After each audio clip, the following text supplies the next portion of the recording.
I like to, it's best if I do them in 10, 12-minute snippets. So when you're hearing these words of Christ and you believe in them and then you live according to them, you're believing and living according to something you can't see or feel. You can't see or feel your divine act. You might feel a certain power or something, but you certainly can't feel an act that is transforming the entire universe. You can't see or feel an act that is sanctifying the souls in purgatory, saving souls on earth, filling up the glory of God, filling up the glory of the saints in heaven. You cannot see or feel any of that.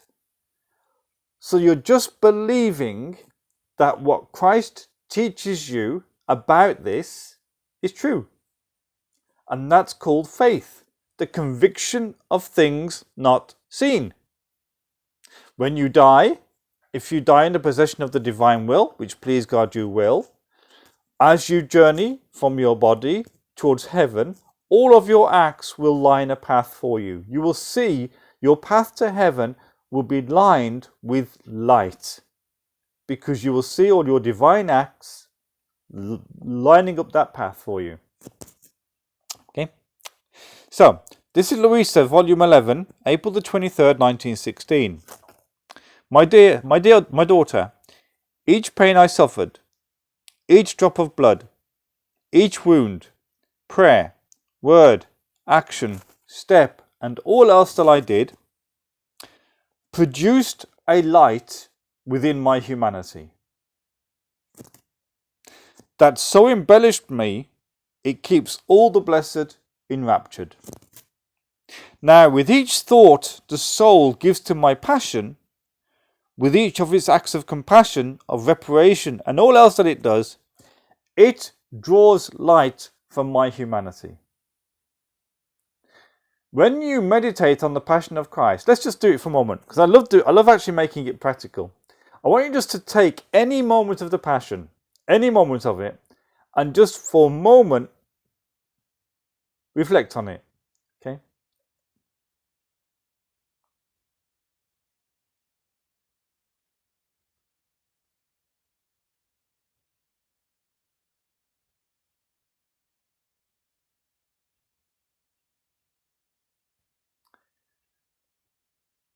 Okay? Here's what was going on in your soul. You have just drawn light from the humanity of Christ. Okay? Did you see it? Did you feel it? Did you experience it? No, but it happened. It happened. Okay? It happened.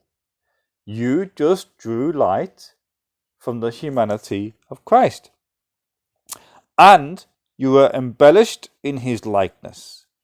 So each additional thought on my passion becomes one more light that confers upon the soul an additional eternal joy. Let's just compare this. Okay, let's do a comparison here.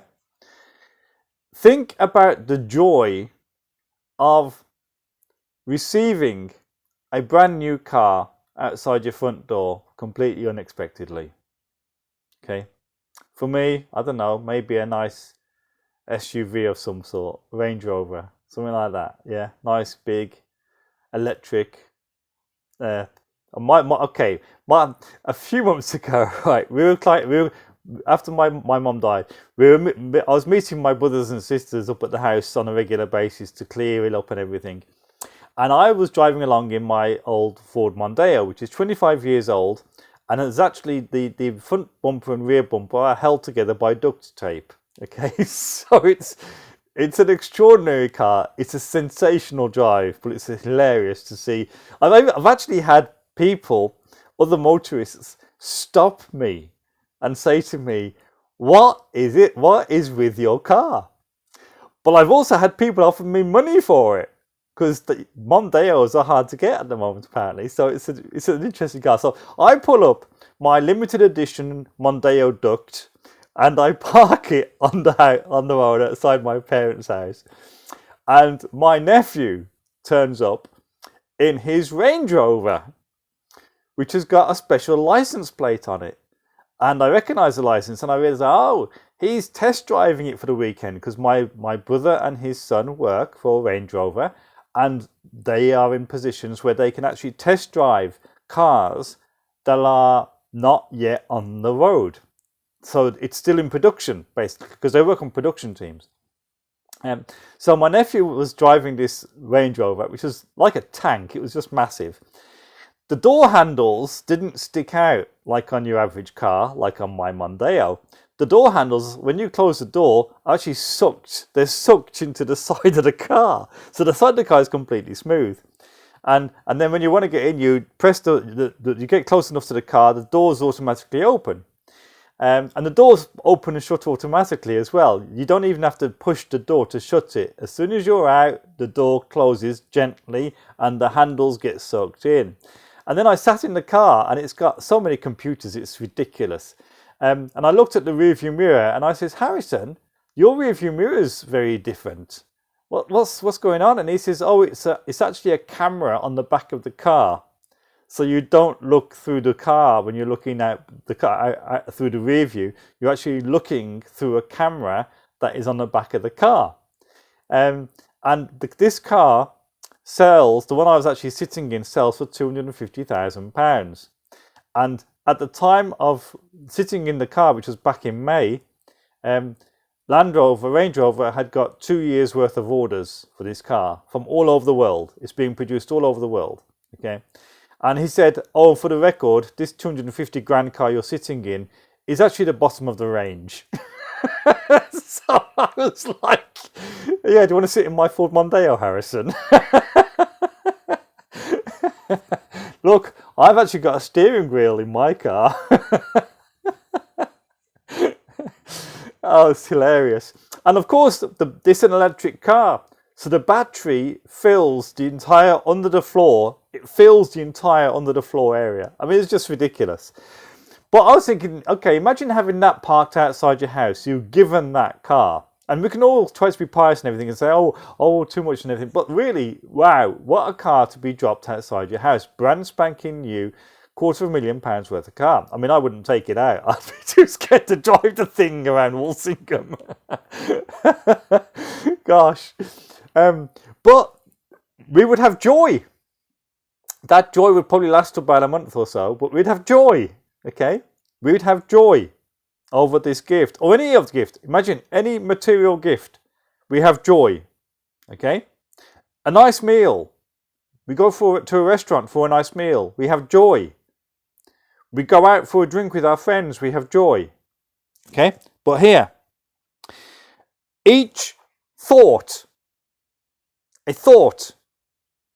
one thought on his passion becomes one more light conferred upon the soul that confers upon the soul an additional eternal joy. Okay? So you're not paying for this. The price for this has been covered by Christ. You are simply gazing upon the one who has been pierced. I think that's the prophet Nehemiah or Zechariah. You're gazing upon the one who's pierced. You're pondering his passion. You don't even have to have a book. You can simply sit and consider an aspect of the passion, the crowning with thorns, the scourging, the agony, whatever it might be. Jesus carrying his cross, Jesus being nailed to the cross, stripped of his garments, Jesus' final agony on the cross. You can just ponder it. And as you're pondering it, there is a light being poured into your soul that confers upon you an eternal joy. Every meditation upon the passion confers upon the soul an eternal joy, a light within the soul, an additional eternal joy. Okay? So, it's 9 o'clock. I've done 55 minutes. So, any questions from those of you who are still awake?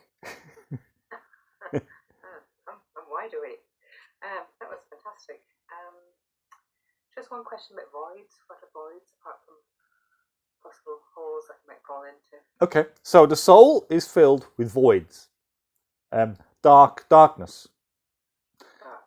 Yeah, like space. Space is a big void with little planets and suns in it. Okay, the soul is, Jesus has taught us that the soul is a universe, and the exterior universe is an image of the soul. And so when you look into space, what you're looking at is mainly voids. That's mainly. I think over 90% of the universe is empty. Yeah? With stars here, there, and everywhere. Now, the soul is the same. And what we need to do is everything we do, every act, is filling the void of the soul.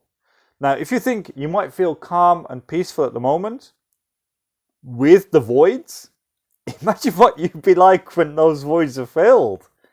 I mean, I just keep thinking, oh my gosh, I can't even comprehend it. There'd be so much peace and joy and love. It'd be just incredible. Yeah? Does that make sense? Yeah. No, I just thought voids might be sin, but you explained that very beautifully. Thank you very much. Cool. They're caused by sin. They were caused by Adam's original sin. But, I know. Margaret. Wasn't the void